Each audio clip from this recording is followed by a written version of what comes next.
ഗുരുകരണത്തിലേക്ക് സ്നേഹവന്ദനം. മറ്റൊരു ക്രിസ്മസ് നരജന്മത്തിൻ്റെ കരിപുരണ്ട വഴികളിലൂടെ സഞ്ചരിക്കാനായിട്ട് ആ മഹാചൈതന്യം മനസ്സായതിൻ്റെ ഓർമ്മ, വാൻഗോക്കിൻ്റെ ഓർമ്മക്കുറിപ്പുകളിൽ വായിച്ചൊരു ഭാഗം കണക്ക് ചിത്രകാരൻ നമുക്കറിയാം. ഒരു പക്ഷേ ഏറ്റവും മൂല്യമുള്ള ചിത്രങ്ങൾ ഇന്ന് വാൻഗോക്കിൻ്റെതാണ്. ദീർഘകാലം ഈ മനുഷ്യൻ ഒരു പട്ടക്കാരനായിട്ട് സേവനമനുഷ്ഠിച്ചിട്ടുണ്ട്. അദ്ദേഹത്തിൻ്റെ മേലധികാരികൾ അദ്ദേഹത്തെ അയച്ചത് ഒരു ഖനിപ്രദേശത്തേക്കാണ്, കൽക്കരി ഖനിയുള്ള ഇടങ്ങളിലേക്കാണ്. അവിടുത്തെ ചാപ്പലിൽ ശനിയാഴ്ച വൈകുന്നേരമാണ് ആരാധന സമയം. നിർഭാഗ്യവശാൽ പള്ളിക്കകത്ത് വാൻഗോക്കും പിന്നെ വാൻഗോക്ക് കരഞ്ഞു വിളിക്കുന്ന ദൈവവും മാത്രമേ ഉള്ളൂ. ഒരാൾ പോലും പള്ളിയിലേക്ക് പ്രവേശിച്ചിട്ടില്ല. ഒരു ശനിയാഴ്ച വാൻഗോക്ക് ഈ ഖനി കാണാൻ വേണ്ടി ഇറങ്ങി. അതിൻ്റെ ഇടവഴികളിലൂടെയും അതിൻ്റെ പണിയിടങ്ങളിലൂടെയും ഒക്കെ ആ പാവപ്പെട്ട മനുഷ്യരോടൊപ്പം ചുറ്റി നടന്നു. സന്ധ്യയായപ്പോൾ ഓർത്ത് ദൈവമേ, ആരാധനയ്ക്കുള്ള സമയം, വർഷിപ്പിനുള്ള സമയമായി. നേരെ ചാപ്പലിലേക്ക് ഓടി വന്നു. എന്നിട്ട് വർഷിപ്പ് ആരംഭിച്ചു. ഇതുപോലെ എപ്പോഴും പള്ളി ശൂന്യമാണ്. പക്ഷെ ആരോ ജാലകത്തിലൂടെ ഒന്ന് പള്ളിയിലേക്ക് പാളി നോക്കുന്നുണ്ട്. കുറച്ച് കുഞ്ഞുങ്ങളും മുതിർന്നവരുമൊക്കെ അവരങ്ങോട്ടും ഇങ്ങോട്ടും നോക്കി എന്തൊക്കെയോ പറയുന്നുണ്ട്. പിന്നീട് അത്ഭുതങ്ങളിൽ അത്ഭുതങ്ങൾ സംഭവിക്കുക. പള്ളിയിലേക്ക് ഈ പാവപ്പെട്ട മനുഷ്യർ ഒഴുകി തുടങ്ങി. പള്ളി നിറയെ ഖനിത്തൊഴിലാളികളാണ്. കണ്ണു നനഞ്ഞും കരം കൂപ്പിയും ഒക്കെ അവർ നിൽക്കുകയാണ്. ഞൊടിയിടയിൽ സംഭവിച്ച ഈ മാറ്റം, ഇതിന് കാരണം എന്തെന്ന് വാൻഗോക്കിന് വല്ലാതെ അമ്പരക്കേണ്ടതായി വന്നു. അയാൾ സങ്കീർത്തിയിൽ ചെന്നിട്ട് ഓരോ കാര്യങ്ങൾ ഈ ആരാധനയ്ക്ക് ശേഷം ഒതുക്കി വയ്ക്കുമ്പോൾ നിലക്കണ്ണാടിയിൽ തൻ്റെ രൂപം കണ്ടു. ഒരു ദിവസം മുഴുവൻ ഈ ഖനിയുടെ ഇടനാഴികളിലൂടെ നടന്നിട്ട് അയാളും ഇപ്പോൾ ഒരു ഖനിത്തൊഴിലാളിയെ കണക്ക് തന്നെ ഇരിപ്പുണ്ട്. ആകപ്പാടെ ആ കരിവാളിച്ച് ഒരുപക്ഷെ ആ സൂര്യപ്രകാശത്തിലൊക്കെ വല്ലാതെ ഇരുണ്ട് ഈ മനുഷ്യൻ നിൽക്കുകയാണ്. കരിപുരണ്ട അയാളുടെ ആ വേഷവും ശരീരഭാഷയുമാണ് ഈ പാവപ്പെട്ട മനുഷ്യരെ അയാളിലേക്ക് എത്തിച്ചത്. പാവപ്പെട്ടവരോട്, കരിപുരണ്ട മനുഷ്യരോട് സുവിശേഷം പ്രഘോഷിക്കേണ്ടവര് അവർ നടന്ന വഴികളിലൂടെ നടക്കാൻ തയ്യാറാവണം എന്നൊരു പ്രകാശമൊക്കെ ആ മനുഷ്യൻ അതിൽ നിന്ന് കിട്ടുന്നുണ്ട്. ഒരുപക്ഷെ അയാളുടെ മേലധികാരികൾ പിന്നീട് അയാൾ അതിൻ്റെ പേരിലൊക്കെ ഒറ്റപ്പെടുത്തുകയും പിന്നീട് അതൊക്കെ വിട്ട് അയാൾക്ക് പോകേണ്ടതായി വരികയും ചെയ്തിട്ടുണ്ട്. പക്ഷെ എവിടെയോ ഒരു മനോഹരമായൊരു പാഠമുണ്ട്. നമ്മളോട് നന്മ പറയാൻ വരുന്ന മനുഷ്യർ നമ്മൾ നടന്ന വഴികളിലൂടെ എന്ന് നടക്കുന്നത് നല്ലതല്ലേ? ക്രിസ്മസ് അത്തരമൊരു ഓർമ്മപ്പെടുത്തരാ. എന്നിട്ടോ നമ്മുടെ ഈ ചെറിയ പ്രാണനും ഇതേ കരിപുരണ്ടിട്ടെന്ന് അവനറിയാം. ആ കരിപുരണ്ട മനുഷ്യരോട് എന്തു പറയാൻ വേണ്ടിയാണ് അവൻ ഈ 33 സംവത്സരം നടന്നത്? സന്തോഷത്തിന്റെ സദ്വാർത്ത പറയാൻ വേണ്ടിയാ. നമ്മൾ ഓർമ്മിക്കണം, മടങ്ങിപ്പോകുമ്പോൾ ക്രിസ്തു പറഞ്ഞ വചനങ്ങളിൽ എപ്പോഴും എൻ്റെ ഹൃദയത്തെ വല്ലാതെ പ്രകാശിപ്പിക്കുന്നൊരു വരിയാ അത്. ഞാനിവയൊക്കെ നിങ്ങളോട് സംസാരിക്കുന്നത് നിങ്ങളുടെ ആനന്ദം പൂർണ്ണമാകാൻ വേണ്ടിയാ. നമ്മുടെ കളഞ്ഞുപോയ പുഞ്ചിരിയെ വീണ്ടെടുക്കാൻ വേണ്ടിയാണ് നമ്മളോടൊപ്പം ആയിരുന്നത്. സന്തോഷത്തിന്റെ മഹാകാരണം എന്നൊക്കെ പറഞ്ഞാണ് സുവിശേഷം അവൻ അവതരിപ്പിക്കുന്നത്. ആ ക്രിസ്മസ് സുവിശേഷം ലൂക്കായുടെ സുവിശേഷത്തിൽ നിന്ന് വായിച്ചു നോക്കുക. വയലില് ആടുകൾക്ക് കാവലിരിക്കുന്ന ഇടയന്മാർ, പരസഹസ്രം മാലാഖമാർ ഇറങ്ങി വരിക. എന്നിട്ട് പറഞ്ഞു, സകല ജനതയ്ക്കും വേണ്ടിയുള്ള ആ സന്തോഷത്തിന്റെ സുവിശേഷം ഞങ്ങൾ നിങ്ങളോട് പറയുകയാണ്. ഇന്ന ഇടത്ത് നിങ്ങൾക്ക് വേണ്ടി ഒരു രക്ഷകൻ പറഞ്ഞിരിക്കുന്നു. അപ്പോൾ സന്തോഷത്തിന്റെ കാരണമെന്ന പേരിലാണ് അയാൾ അറിയപ്പെടേണ്ടത്. നിർഭാഗ്യവശാല് ആ ക്രിസ്തുവിനെ അത്ര സന്തോഷത്തിന്റെ പ്രതീകമായിട്ട് ഇന്ന് പലരും മനസ്സിലാക്കുന്നില്ല. ചിരികെട്ടുപോയൊരു ക്രിസ്തുവിനെയൊക്കെയാണ് നമ്മൾ രൂപപ്പെടുത്തിയിരിക്കുന്നത്. ക്രിസ്തു ചിരിക്കുമോ എന്നുള്ളത് പോലും നമ്മുടെ തർക്കങ്ങൾക്ക് വിഷയമാകുന്നുണ്ട്. എംബോട്ടോ ആ നെയിം ഓഫ് ദ റോസ് എന്ന് പറയുന്ന ആ പുസ്തകത്തിൽ എന്ന് പറയുന്ന കണക്ക് വലിയ തർക്കങ്ങളിൽ മനുഷ്യർ ഏർപ്പെടുകയാണ്. ക്രിസ്തു ചിരിച്ചിരുന്നു. ഒരുപക്ഷെ ഈ ഭൂമിയിൽ ഏറ്റവും നിർമ്മലമായ ചിരി, ഏറ്റവും പ്രസാദം നിറഞ്ഞിറങ്ങി, ഏറ്റവും സാത്വികമായ ചിരിയൊക്കെ ക്രിസ്തുവിൽ നിന്ന് തന്നെ സംഭവിച്ചിട്ടുണ്ടാവും. എന്നിട്ടും ചിരിക്കണ ക്രിസ്തുവിനെ നമ്മുടെ മെലങ്കോളിക്കെന്ന് വിശേഷിപ്പിക്കപ്പെടാവുന്ന ചില പ്രത്യേകതകൾ കൊണ്ട് നമ്മൾ വിട്ടുകളഞ്ഞു. നമ്മൾ പകരം അവന്റെ പീഡാനുഭവങ്ങളെയൊക്കെ വളരെ ഗൗരവമായിട്ടെടുത്തു. ഒരുപക്ഷെ ക്രിസ്തു അത്രയും ആഗ്രഹിക്കുന്നില്ല അത്. അതുകൊണ്ടൊക്കെയാണല്ലോ കുരിശിന്റെ വഴികളിലൂടെ നടന്നു പോകുമ്പോൾ അവനോടൊപ്പം ആ വിട്ടുകരഞ്ഞ സ്ത്രീകളോട് അവൻ പറയുന്നത്, നിങ്ങൾ എന്നെ ഓർത്ത് കരയണ്ട. എന്നിട്ടും എന്തുകൊണ്ടോ നമ്മുടെ ആരാധനകളിലൊക്കെ അവനുമായി ബന്ധപ്പെട്ട വ്യാകുല പ്രഭാഷണങ്ങളാണ് കൂടുതൽ സംഭവിച്ചുകൊണ്ടിരിക്കുക. ക്രിസ്തു, ആ പ്രസാദം നിറഞ്ഞൊരു ക്രിസ്തുവിന്റെ ജെന്റിൽ എന്ന് വിശേഷിപ്പിക്കുന്ന ക്രിസ്തുവിനെയൊക്കെ എങ്ങനെയോ നമുക്ക് കളഞ്ഞുപോയി. എൻ്റെ ക്രിസ്തു ഉണ്ടാകുന്ന ഇടങ്ങളിൽ, ക്രിസ്തു ഉണ്ടെന്ന് കരുതപ്പെടുന്ന ഇടങ്ങളിൽ നിന്നും ഈ സന്തോഷം കെട്ടുപോകുന്നുള്ളത് വല്ലാതെ ഭാരപ്പെടുത്തുന്ന ഒന്നല്ലേ. ഉദാഹരണത്തിനായിട്ട് ഒരു ദേവാലയ ആരാധനയ്ക്ക് ശേഷം പുറത്തേക്ക് മടങ്ങിപ്പോകുന്നവര് എന്തിനാണ് ഇത്രയും മൂകരായിട്ട് കടന്നു പോവുക? ചിലപ്പോൾ തോന്നുന്നു ഒരു മരണവീട്ടിൽ നിന്ന് പുറത്തേക്ക് കടക്കുന്ന കണക്ക് ഒരു ശരീരഭാഷ എങ്ങനെ വിശ്വാസികളിൽ എങ്ങനെയാണ് രൂപപ്പെട്ടത്? പൊട്ടിച്ചിരിയോടുകൂടിയും തൃപ്തിയോടുകൂടിയും നന്മയോടും കൂടിയൊക്കെ കടന്നു പോകേണ്ട പടവുകളിൽ എന്താ സംഭവിക്കുന്നത്?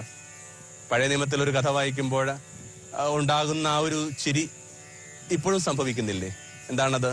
അകത്തേക്ക് കരഞ്ഞു പോയ ഒരു സ്ത്രീ, അകത്ത് എന്നിട്ട് ഇവള് വാവിട്ട് കരഞ്ഞു പോകുന്നതായിട്ടാണ് പുരോഹിതൻ കണ്ടത്.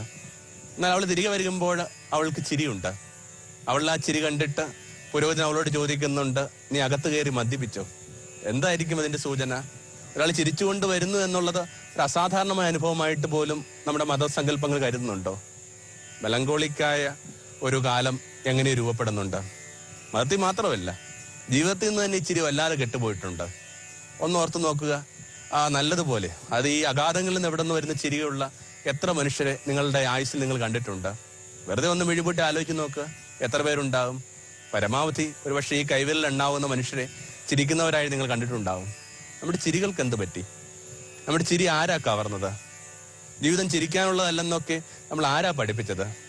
കസൻസാക്കിസിന്റെ സെന്റ് ഫ്രാൻസിസില് ഫ്രാൻസിസ് മരിക്കാൻ കിടക്കുമ്പോൾ ക്ലാര വാവിട്ട് കരയുമ്പോൾ ഫ്രാൻസിസ് ചോദിച്ചൊരു ചോദ്യം എന്നെ വല്ലാതെ ഭാരപ്പെടുത്തുന്നുണ്ട്. എന്താണ് ഫ്രാൻസിസ് ചോദിച്ച ചോദ്യം? ക്ലാര, ഇത്രമേൽ കരയാനായിട്ട് അത്ര നല്ലതായിരുന്നു ജീവിതം? അതൊരു ക്രൂരമായ ചോദ്യമാണ്. ഇത്രമേൽ കരയാനായിട്ട് അത്ര നല്ലതായിരുന്നു ജീവിതം? എന്താ ഈ ജീവിതത്തിൽ നല്ലതല്ലാത്തത്? നിങ്ങളുടെ ഒക്കത്തിരിക്കും നിങ്ങളുടെ കുഞ്ഞുങ്ങളാ, നിങ്ങൾക്ക് വേണ്ടി ഭക്ഷണം വിളമ്പി തരുന്ന നിങ്ങളുടെ ജീവിത പങ്കാളി, വ്യാപാർക്കാനായിട്ട് ഒരിടം, നല്ലതുപോലെ മനസ്സിലാക്കുന്ന സഹപ്രവർത്തകര്, വഴിയറിയാതെ നിൽക്കുമ്പോൾ നിങ്ങൾ കൈപിടിച്ച് മുമ്പോട്ട് കൊണ്ടുപോകുന്ന ഗുരുക്കന്മാര്, എന്താ ഈ ഭൂമിയിൽ നല്ലതല്ലാത്തത്? എന്നിട്ടും നമ്മുടെ ചിരികൾക്ക് എന്ത് സംഭവിച്ചു? മാർ തെരേസയുടെ ഒരു ജീവിതത്തിൽ നിന്നുള്ളൊരു കുഞ്ഞു ഭാഗം എന്നെ കുറെ കാലത്തേക്ക് എൻ്റെ ഒരു മെഡിറ്റേഷൻ ഞാൻ ഉപയോഗപ്പെടുത്തിയിട്ടുണ്ട്. അമ്മ എന്ത് ചെയ്യുന്നു എന്നതായിരുന്നു പത്രക്കാർക്ക് അറിയേണ്ടത്. ഒരമ്മയോട് ചോദിച്ചു, അമ്മ നിങ്ങളിവിടെ എന്താ ചെയ്യുക? ആ സ്ത്രീ തൻ്റെ സാത്വികമായ ആ ഭാവത്തോടു കൂടി ഈ പത്രക്കാരോട് പറഞ്ഞു, I'm helping people to smile before the die. മനുഷ്യർ മരിക്കുന്നതിനേക്കാൾ മുമ്പേ അവരെ ചിരി കണ്ടെത്താൻ വേണ്ടി ഞാൻ അവരെ സഹായിച്ചുകൊണ്ടിരിക്കുക. എന്നിട്ട് തന്നോട് ആ ചോദ്യം ചോദിച്ച ആ ചെറുപ്പക്കാരനായ ജേർണലിസ്റ്റിനോട് അവരിങ്ങനെ കൂട്ടിച്ചേർത്തു, sir, help others to smile before the die. ഒരുപക്ഷെ ഈ ക്രിസ്മസ് ദിനത്തിൽ എന്നെ കേട്ടുകൊണ്ടിരിക്കുന്ന എൻ്റെ ഏറ്റവും അഭിമന്യരായ എൻ്റെ കേൾവിക്കാരോട് അവരോട് എനിക്കിത് മാത്രമേ ഈ രാത്രിയിൽ ഓർമ്മിപ്പിക്കാനുള്ളൂ. Sir, help others to smile before the die. മരിക്കുന്നതിന് മുമ്പ് നിങ്ങളുടെ കൂടെ നിൽക്കുന്നവരെ ചിരി കണ്ടെത്താനായിട്ട് നിങ്ങൾ അവരെ സഹായിക്കണ്ടേ? ഒരു 40-40 വർഷമൊക്കെ ഒരുമിച്ച് ജീവിച്ചിട്ടും സ്വന്തം ജീവിത പങ്കാളിയുടെ ചിരി കണ്ടെത്താനായിട്ട് നിങ്ങൾ അവരെ സഹായിച്ചിട്ടില്ലെങ്കിൽ, സ്വന്തം മക്കളുടെ കളഞ്ഞുപോയ പുഞ്ചിരി കണ്ടെത്താനായിട്ട് നിങ്ങൾ അവരെ സഹായിച്ചിട്ടില്ലെങ്കിൽ, അയൽക്കാരൻ്റെ കളഞ്ഞുപോയ ചിരിയെ വീണ്ടെടുക്കാനായിട്ട് നിങ്ങൾ അയാളെ പ്രേരിപ്പിച്ചില്ലെങ്കിൽ, സർ, നമ്മളൊക്കെ എന്തിനാണ് ഇങ്ങനെ ഇവിടെയൊക്കെ? Help others to smile before the die. പക്ഷെ ഒരു കാര്യം കൂടി ഓർമ്മിക്കേണ്ടതുണ്ടല്ലോ, ക്രിസ്തു തന്നെ പറയുന്ന കണക്ക് തനിക്കില്ലാത്തൊന്നും ആർക്കും കൊടുക്കാൻ പറ്റില്ല. സ്വന്തം ചിരി കളഞ്ഞു പോയവർക്ക് എങ്ങനെയാണ് അവന്റെ ചിരിയെ വീണ്ടെടുക്കാനാവുക? നമ്മളത് ഓർമ്മിക്കണം. ഈ ജീവജാലങ്ങളിൽ എന്തുമാത്രം സ്പീഷീസ് ഉണ്ട് ഈ ഭൂമിയിൽ. ചിരി എന്ന് പറയുന്ന മനുഷ്യന്റെ മാത്രം കിട്ടിയിട്ടുള്ളൊരു ദാനവും സമ്മാനവും ഒക്കെ. ബാക്കിയുള്ള ചില ജീവജാലങ്ങളൊക്കെ ചിരിക്കുന്നതൊക്കെ ആയിട്ട് നമ്മൾ കരുതുന്ന വാസ്തവത്തില് ചിരിയല്ല, അതിന് ഗ്രിന്നെന്നാ നമ്മൾ പറയുക. എളിയെന്നാ കൃത്യമായ മലയാളം. അത് വാസ്തവത്തിൽ ഒരു സൗഹൃദത്തിന്റെ അടയാളമൊന്നുമല്ല, നന്മയുടെ അടയാളമൊന്നുമല്ല. മറിച്ച് താൻ ആക്രമിക്കാൻ പോകുന്ന ജീവിയോട് തന്റെ കോമ്പല്ലുകൾ കാണിച്ചു കൊടുക്കുകയാണ് ഒരു ജീവി ഈ ഗ്രിന്നിലൂടെ ചെയ്യുന്നത്. പിന്നീട് മനുഷ്യർ അതിനെ പരിഹസിക്കാൻ വേണ്ടിയൊക്കെ ഉപയോഗപ്പെടുത്തുന്നുണ്ട്. അതുകൊണ്ട് നമ്മൾ ചിളിക്കരുതെന്നൊക്കെ പറയുന്നത്. അപ്പോൾ അങ്ങനെ വരുമ്പോൾ വാസ്തവത്തിൽ ഇത് ചിരിയല്ല. മനുഷ്യന് മാത്രം സാധ്യമായ ഒരു കാര്യത്തിനകത്ത് മനുഷ്യൻ എന്തുമാത്രം കരുതൽ ഉണ്ടാക്കിയെടുക്കുന്നുണ്ട്. എങ്ങനെയാണ് അവന്റെ ചിരി കളഞ്ഞു പോയത്? എങ്ങനെയാണ് അവന്റെ ചിരി വീണ്ടെടുക്കേണ്ടത്? ഇതൊക്കെ ആവട്ടെ ഈ ക്രിസ്മസ് വിചാരത്തിലെ ഏറ്റവും നല്ല ധ്യാന വിചാരം, അല്ലെങ്കിൽ ഏറ്റവും ഗൗരവമർഹിക്കുന്ന ധ്യാന വിചാരം. എങ്ങനെയാണ് ഒരാൾ അയാളുടെ ചിരിയെ കണ്ടെത്തേണ്ടത്, വീണ്ടെടുക്കേണ്ടതെന്നൊക്കെ അവൻ ഭൂമിയോട് പറഞ്ഞു തരും. ഒരുപക്ഷെ സുവിശേഷം മുഴുവൻ ആ ചിരിയെ കണ്ടെത്താനായിട്ട് സഹായിക്കുന്ന ആ ഒരു ടെസ്റ്റാ. ഒരു ബ്രോഡായിട്ട് പറഞ്ഞു കഴിഞ്ഞാൽ എനിക്ക് തോന്നുന്നു ഒരു 3 കാര്യങ്ങളിൽ സംഭവിക്കുന്ന വീണ്ടെടുപ്പ് കൊണ്ട് ഒരാൾക്ക് അയാളുടെ കളഞ്ഞുപോയി തിരികെ പിടിക്കാൻ പറ്റുമെന്ന് തോന്നുന്നു. ഒന്ന്, ആ നിഷ്കളങ്കതയെ വീണ്ടെടുക്കുക എന്നുള്ള. അതുകൊണ്ടാണല്ലോ ഉടനീളം ക്രിസ്തു പറയുന്നത് ഈ കുഞ്ഞിനെ കണക്കാവുക. കാരണം കുഞ്ഞിനൊരു ചിരിയുണ്ട്. ഒരുപക്ഷെ എപ്പോഴാണ് നമ്മുടെ ശൈശവം കളഞ്ഞു പോയത് അന്ന് നമുക്ക് ആ ചിരി കളഞ്ഞു പോയതാ. പിന്നീട് നമ്മൾ ചിരിക്കുന്നുണ്ടാവും, പക്ഷെ അത് കുഞ്ഞുങ്ങൾ ചിരിച്ച കാരണങ്ങൾ കൊണ്ടല്ല. ഉദാഹരണത്തിനായിട്ട് നിങ്ങളുടെ കുഞ്ഞ് കരഞ്ഞുകൊണ്ടിരിക്കുക, അതിനിടയിൽ നിങ്ങൾ എന്ത് ചെയ്യുന്നു, നിങ്ങളുടെ കുഞ്ഞിനോട് പറയുകയാണ്, ദാ കുട്ട കണ്ടില്ലേ ഒരു അണ്ണാറക്കണ്ണം പോകുന്നത്.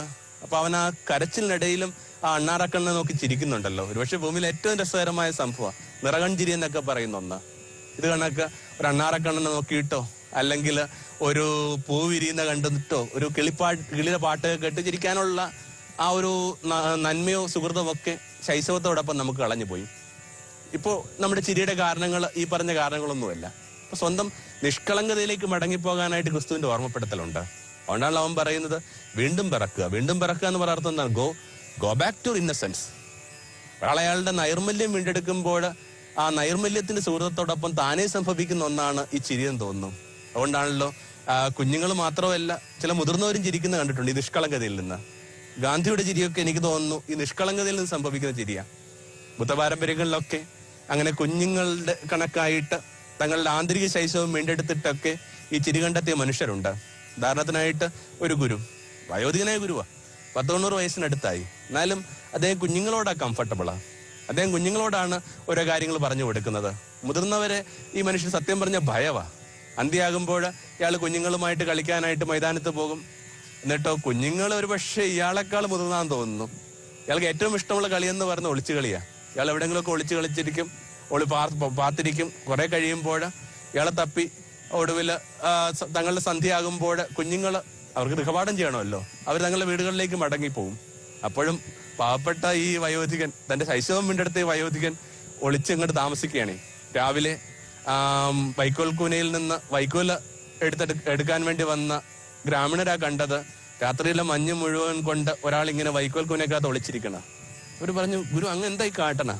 അപ്പൊ അയാൾ പറഞ്ഞു, ഒച്ച ഉണ്ടാക്കരുത്, ഒച്ച ഉണ്ടാക്കി കഴിഞ്ഞാൽ അവന്മാർ എന്നെ പിടിക്കുമെന്ന് പറഞ്ഞിട്ട് വീണ്ടും അകത്തേക്ക് കയറിപ്പോയി. കേൾക്കുമ്പോ കുറച്ച് പൈത്യങ്ങളൊക്കെ അനുഭവപ്പെടുന്നുണ്ടാവും. എന്നാലും രസകരമായൊരു ഭ്രാന്തല്ലേ ഇത്, സൗന്ദര്യമുള്ളൊരു ഭ്രാന്തല്ലേ ഇത്. അപ്പോൾ സ്വന്തം നിഷ്കളങ്കതയിലോട്ട് മടങ്ങിപ്പോവാന്നുള്ളതാണ് ഒന്നാമത്തെ പാഠം. പക്ഷെ നമുക്ക് ഭയങ്കര സംശയം, നമുക്ക് നിക്കോദേമോസിന്റെ മനസ്സാ. അതുകൊണ്ട് നമ്മൾ അവനോട് ചോദിക്കും, എങ്ങനെയാണ് ഈ പ്രായത്തിൽ ഒരാൾക്ക് തന്നെ നിഷ്കളങ്കത വീണ്ടെടുക്കാൻ പറ്റുക? ഏത് പ്രായത്തിലും ഒരാൾക്ക് തന്നെ നിഷ്കളങ്കത വീണ്ടെടുക്കാനാവാത്ത വിധത്തിൽ ഒന്നും കളഞ്ഞു പോയിട്ടില്ല. തിരികെ വരാനാവാത്ത വിധത്തിൽ ആരും അകന്നു പോയിട്ടുമില്ല. അപ്പൊ ഒന്നതാ. രണ്ടാമതായിട്ട് ഒരാൾ അയാളുടെ ജീവിതത്തിനകത്ത് പുലർത്തുന്ന ഒരു ജ്ഞാനത്തിന്റെ തലമുണ്ട്. ധ്യാനത്തിൽ നിന്ന് വിരിയുന്ന, അല്ലെങ്കിൽ ജ്ഞാനോ ധ്യാനോ ഏത് വാക്ക് വേണമെങ്കിലും ഉപയോഗിക്കാം, അതിനകത്തുനിന്ന് വിരിയുന്ന ഒരു ചിരിയുണ്ട്. അതുകൊണ്ടാണല്ലോ ആ ബുദ്ധയുടെ ശിഷ്യന്മാര്, ഉപാസകര്, അവരിങ്ങനെ മിഴിപൂട്ടിയിരിക്കുമ്പോൾ കുറേ നേരം കഴിയുമ്പോൾ മഹാകശ്യപന് ഒരു ചിരി ഉണ്ടായി. ബുദ്ധ തന്റെ കയ്യിലിരുന്ന താമരപ്പൂവ് അവനെ വിളിച്ചു കൊടുത്തിട്ട് പറഞ്ഞു, എനിക്ക് പ്രകാശം കിട്ടിയിരിക്കുന്നു. അപ്പോൾ ഈ ചിരി എന്ന് പറയുന്നത് ജ്ഞാനത്തിലും സംഭവിക്കുന്ന ചിരിയാ, സാത്വികെന്ന് വിശേഷിപ്പിക്കുന്ന ചിരിയാ. ഒരുപക്ഷെ ആ ചിരിയുടെ ഒരു കാരണം എന്ന് പറയുന്നത് പോലും ഇങ്ങനെയാണ് നിരീക്ഷിക്കപ്പെടുന്നത്.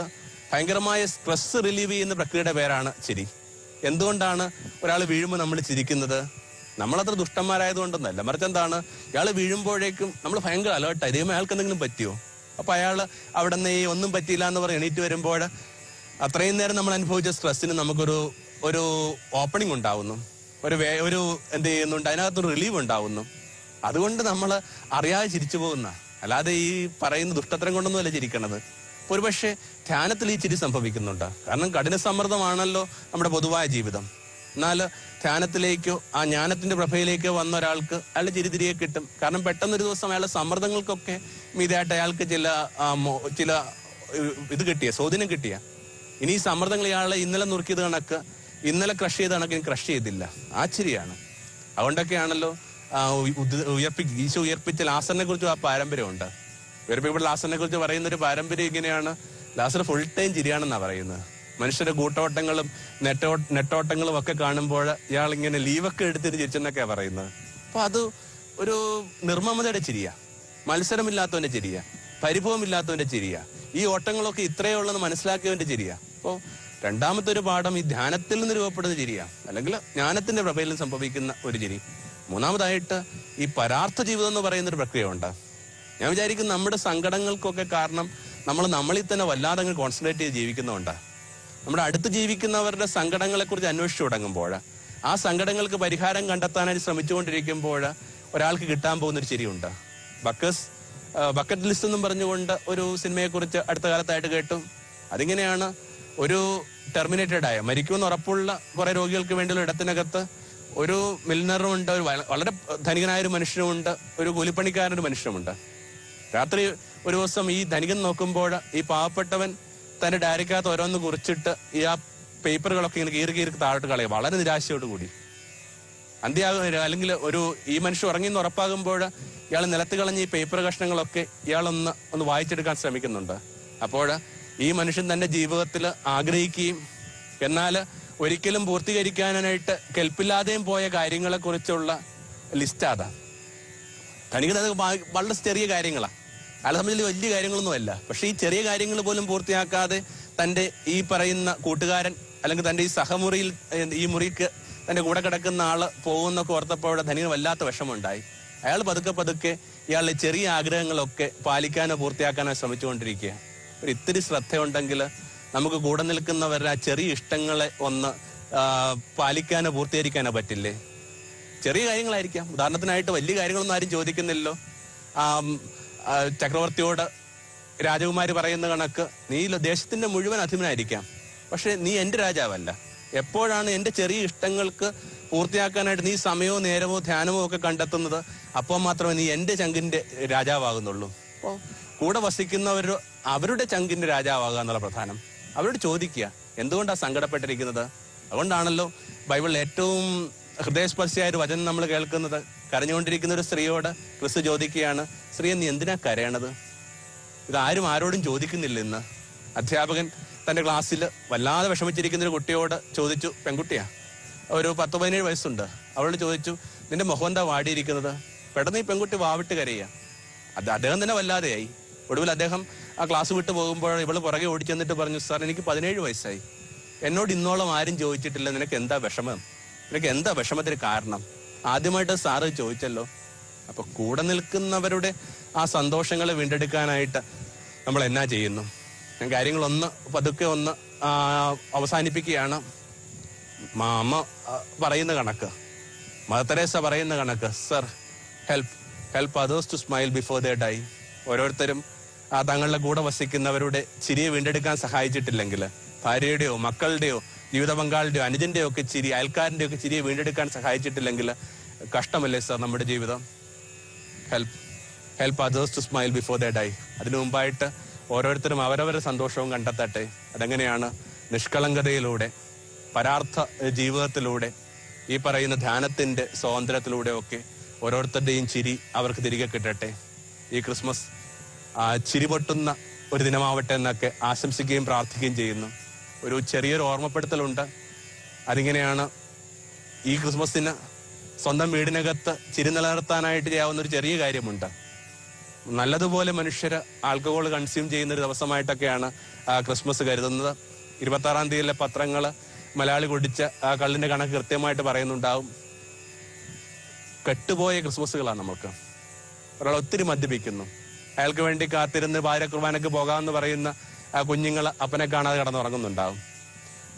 രാത്രിയിലൊക്കെ ആയിട്ടിരുന്ന് ഉറക്കം നിന്നിട്ട് ഭാര്യ തയ്യാറാക്കിയ ഭക്ഷണങ്ങൾ ഇയാള് രുചി പോലും അറിയാതെ വെറുതെ സോള ചെയ്യുന്നുണ്ടാവും. മദ്യപിച്ചവർക്ക് എന്ത് രുചി അറിയാൻ പറ്റും?